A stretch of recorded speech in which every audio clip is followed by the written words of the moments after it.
નમસ્કાર. ગુજરાતના રાજકારણમાં આજે સૌથી મોટો સવાલ સામે આવી રહ્યો છે. શું આજે 24 ઓગસ્ટે ચૈત્ર વસાવા જેલની બહાર આવશે?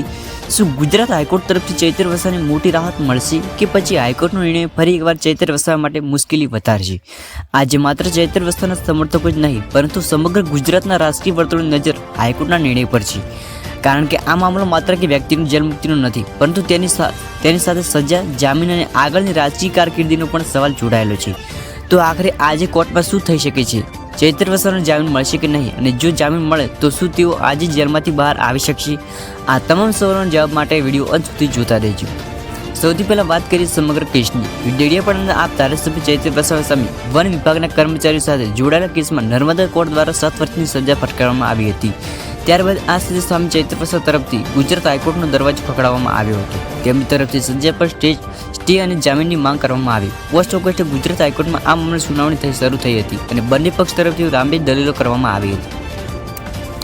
ત્યારબાદ 24 ઓગસ્ટની તારીખ ખૂબ જ મહત્વપૂર્ણ બની ગઈ છે. હવે આજે સમગ્ર ગુજરાતની નજર એ વાત પર છે કે હાઈકોર્ટ શું નિર્ણય આપે છે, આજે કોર્ટમાં શું નિર્ણય આવી શકે છે. હવે સૌથી મોટો સવાલ, ચૈત્ર વસાવાને આજે જામીન મળશે કે નહીં? અહીં એક વાત સમજવી ખૂબ જ જરૂરી છે. કોર્ટનો નિર્ણય આવે પહેલાં કોઈ વ્યક્તિ ચોક્કસ રીતે આ છૂટશે કે એવું કહેવું યોગ્ય નથી. કોર્ટ જો જામીન મંજૂર કરે અને જરૂરી કાનૂની પ્રક્રિયા પૂર્ણ થાય ત્યારબાદ જેલમાંથી મુક્તિનો રસ્તો બની શકશે.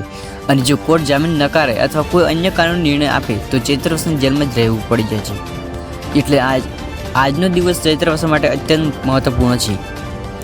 ચૈત્ર વસાવાના સમર્થકો પણ આજના નિર્ણયની રાહ જોઈ રહ્યા છે. છેલ્લા કેટલાક સમયથી આ મામલો ગુજરાતના રાજકારણમાં સતત ચર્ચામાં રહ્યો છે. 18 ઓગસ્ટે આપના નેતા અરવિંદ કેજરીવાલ અને પંજાબના મુખ્યમંત્રી ભગવંત માન પણ વડોદરા સેન્ટ્રલ જેલમાં ચૈત્ર વસાવાને મળવા પહોંચ્યા હતા. આ મુલાકાત બાદ પણ રાજકીય ચર્ચામાં વધુ તેજ બની રહી છે. હવે 24 ઓગસ્ટના કોર્ટના નિર્ણય પર સૌની નજર છે. સૌથી મોટો સવાલ, જેલમાંથી બહાર આવ્યા પછી શું થશે? માની લો કે હાઈકોર્ટ તરફથી ચૈત્ર વસાવાને જામીન મળે છે તો ત્યારબાદ શું તેઓ સીધા રાજકીય મેદાનમાં પાછા ફરશે? શું આ તરફથી તેમના સમર્થકોમાં મોટી રાજકીય રણનીતિ બનાવવામાં આવશે?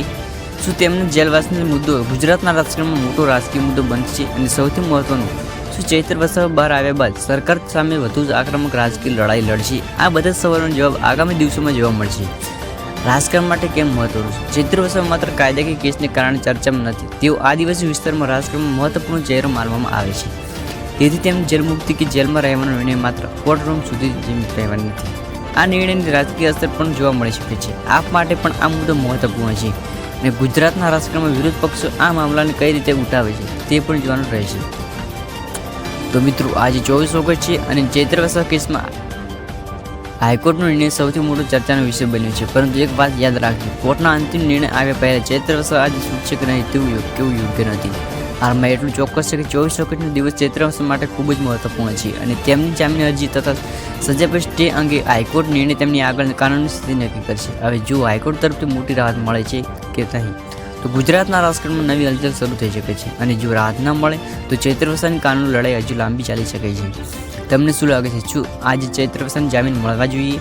તમારો અભિપ્રાય કોમેન્ટમાં જરૂર જણાવજો. જો તમને વિડીયો ગમ્યો હોય તો વિડીયો લાઇક કરી ચેનલને સબસ્ક્રાઈબ કરવાનું ભૂલતા નહીં. જય હિન્દ, જય ગુજરાત.